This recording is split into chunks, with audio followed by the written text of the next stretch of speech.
Bienvenue sur Africa 24 dans cette nouvelle édition du QG News. Voici les titres de l'actualité. Le Mali répond à la CEDEAO après les lourdes sanctions infligées par l'organisation sous-régionale le 9 janvier. Le colonel Assimi Goïta, chef de la junte militaire au pouvoir, plaide pour un retour au dialogue afin de trouver un consensus. Vers la fin du conflit électoral en Somalie, un accord pour assurer la stabilité politique a été paraphé. Un délai de 40 jours a été donné pour l'organisation des élections législatives sous plusieurs conditions. Nous verrons lesquelles dans cette édition. Et la Guinée-Bissau place le volet social parmi les priorités de son budget 2022. 27,1% du budget de cette année sera consacré aux actions sociales telles que la santé ou encore l'éducation pour améliorer le bien-être de la population. Le Mali joue la carte de l'apaisement après sa réponse aux sanctions décidées par la CEDEAO le 9 janvier. Le chef de la junte malienne, le colonel Assimi Goïta, a pris la parole ce lundi 10 janvier. Il reste ouvert au dialogue avec la communauté économique des États de l'Afrique de l'Ouest afin de trouver un consensus. Il a également invité ses compatriotes à la résilience en les appelant à faire preuve de calme malgré certaines décisions de l'organisation sous-régionale. Des sanctions prises par la CEDEAO le 9 janvier en réponse au maintien de la junte au pouvoir pour une durée de 5 ans. Écoutons un extrait du discours du colonel Assimi Goïta. Nous avons espéré qu'avant la conférence extraordinaire de la CEDEAO, un examen minutieux serait fait du chronogramme soumis et une période serait donnée pour discuter sur notre proposition avant de se prononcer. Je dois vous dire que même si nous regrettons le caractère illégitime, illégal et inhumain de certaines décisions, le Mali reste ouvert au dialogue avec la CEDEAO pour trouver un consensus entre les intérêts supérieurs du peuple malien et le respect des principes fondamentaux de l'organisation. Notre engagement pour un retour à l'ordre constitutionnel normal, apaisé et sécurisé n'a jamais failli. Nous appelons la CEDEAO, une fois de plus, à une analyse approfondie de la situation de notre pays en plaçant l'intérêt supérieur de la population malienne au-dessus de toute autre considération. Également dans l'actualité en Somalie, la lutte contre le terrorisme se poursuit. L'armée nationale a annoncé ce lundi 10 janvier avoir neutralisé plus de 52 membres du groupe terroriste Al-Shabaab affilié à Al-Qaïda. Des dizaines d'autres éléments terroristes auraient également été blessés dans cette opération menée dans la ville de Bahrir, située dans la province du Bas-Shabelle, dans le sud-ouest du pays. Notons que la ville stratégique de Bahrir, située à 74 km de la capitale Mogadiscio, a récemment été prise par le groupe Al-Shabaab lors d'une offensive militaire majeure. La Somalie qui semble s'orienter vers une sortie de crise politique. À l'issue de la conférence consultative nationale du 9 janvier, les acteurs politiques ont paraphé un accord qui laisse un délai de 40 jours à compter du 15 janvier pour achever le processus électoral parlementaire. Une avancée pour ce pays enlisé dans un conflit électoral depuis le 8 février 2021. Date à laquelle le mandat du président Mohamed Abdoulaye Mohamed a expiré. Les précisions de Joël Balou.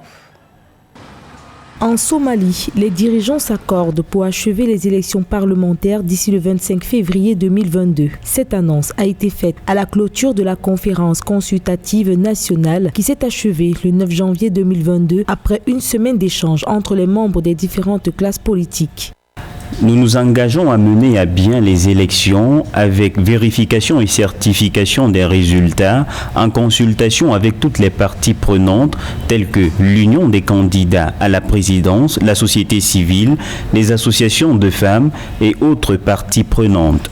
Du 15 janvier au 25 février 2022, soit 40 jours pour achever le processus électoral parlementaire. Plusieurs points ont été évoqués. Il s'agit notamment du parachèvement des élections présidentielles et législatives, la détermination d'un échéancier du scrutin et du dossier sécuritaire durant la phase transitoire que traverse la Somalie, la préservation du quota de 30% réservé aux femmes aux élections du Conseil du peuple. processus électoral parlementaire en Somalie est due au fait qu'il y a un conflit assez profond entre le président Mohamed Abdullahi Mohamed dit Farmajo et son premier ministre qui exacerbe les retards dans le processus électoral. Mais il y a aussi un conflit entre l'État central et certaines provinces fédérées de la Somalie qui contribuent encore au retard de ces processus électoraux. Maintenant, avec l'accord qu'ils viennent de trouver, qui est un accord qui a l'avantage d'avoir un timing précis, un calendrier précis, peut-être que ça va débloquer la situation. Cette conférence intervient au terme d'une crise politique qui opposait le Premier ministre Mohamed Hussein Roble au chef de l'État Mohamed Abdullahi et qui s'est développée par la suite en des accusations mutuelles portant sur la responsabilité de chaque parti dans l'échec du déroulement des élections dans le pays. Dans le reste de l'actualité, en Afrique du Sud, l'incendiaire présumé du Parlement est présenté devant la justice. Zandile Christmas Mafé, comparé depuis ce mardi devant un tribunal pour l'incendie qui a ravagé le Parlement sud-africain le 2 janvier au Cap. Il est inculpé pour terrorisme. Notons que pour certains, ce sans-abri de 49 ans est présenté comme un bouc émissaire. Certaines voix s'élèvent pour réclamer sa libération. 27,1%, c'est la part que la Guinée-Bissau compte consacrer au volet social dans son budget 2022. L'éducation et la santé sont au cœur de cette stratégie pour améliorer les conditions de vie de la population, alors qu'un tiers des Bissau-Guinéens sont considérés comme étant en situation extrêmement vulnérable. Plus de détails avec Mildred Diamou. Dans l'optique d'améliorer le bien-être des citoyens, le gouvernement bissau-guinéen va consacrer 27,1% du budget 2022 au domaine social. D'après le ministère des Finances de la Guinée-Bissau, 14% du budget iront à l'éducation, soit environ 50 millions de dollars, et 10% à la santé, soit environ 38 millions de dollars. Ainsi, le pays prévoit de dépenser 424 millions de dollars, avec un déficit de 124 millions de dollars pour l'année 2022.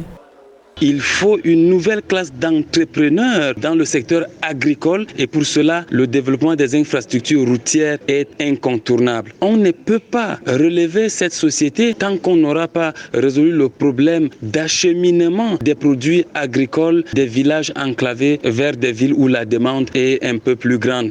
L'État bissau-guinéen veut investir davantage dans les infrastructures routières, avec notamment la construction d'une rocade dans le sud de la capitale Bissau, qui devrait démarrer au cours des prochains mois selon les autorités. En outre, les infrastructures de santé devraient être réhabilitées et d'autres construites afin de soulager la population.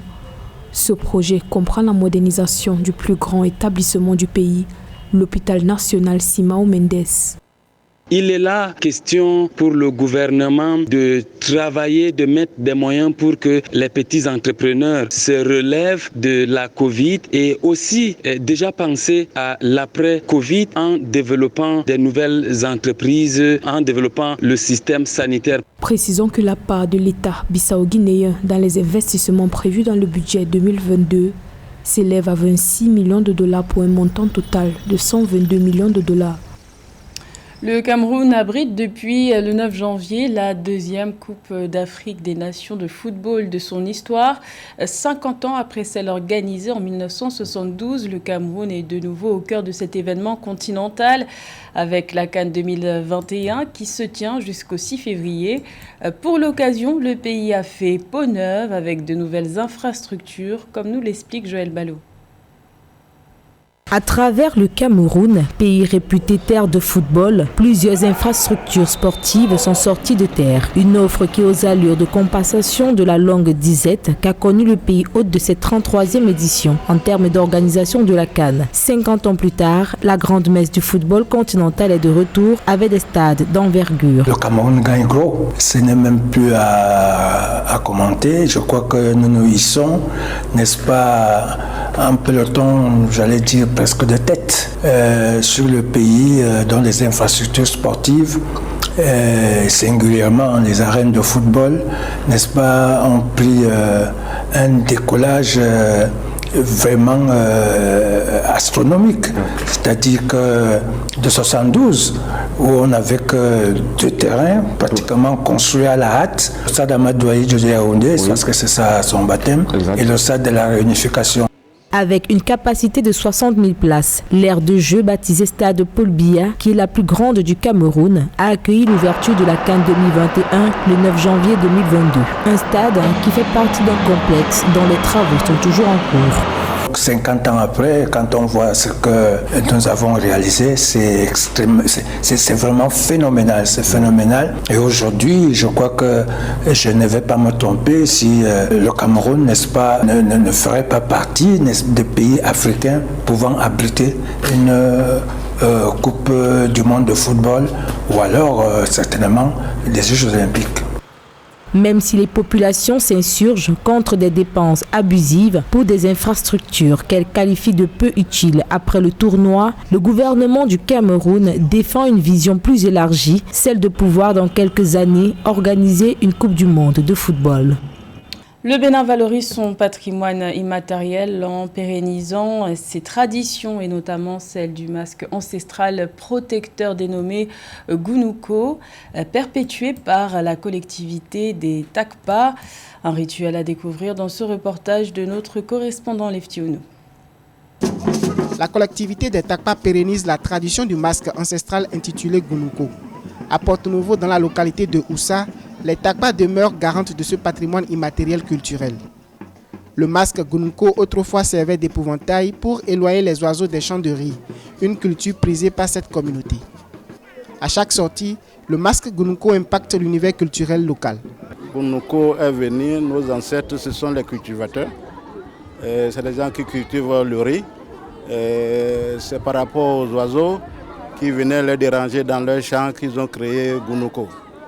Voilà comment l'ancêtre Gounouko est venu. Le Gounouko fait tout, comme tous les autres vaudous. Le Gounouko guérit toute maladie. Les gens qui n'ont pas eu d'enfants. Une visite au palais Obinja de Porto-Novo nous a permis de découvrir en exclusivité les rituels marquant la sortie des masques du couvent. Monté en hauteur au balcon de l'étage situé à l'intérieur du palais des Takpa, le Gounouko est soigneusement descendu pour un rituel sacré devant sa divinité avant tout spectacle de danse. On ne peut pas parler de Gounouko sans parler de Takpa, qui a su pérenniser ces hiérophantes dans notre culture. Et les enfants, nos descendants, nos arrières et petits arrière-enfants verront, ils vont se poser des questions. Donc, c'est normal. Nous devons nous retrouver par notre identité. Ça signifie beaucoup de choses.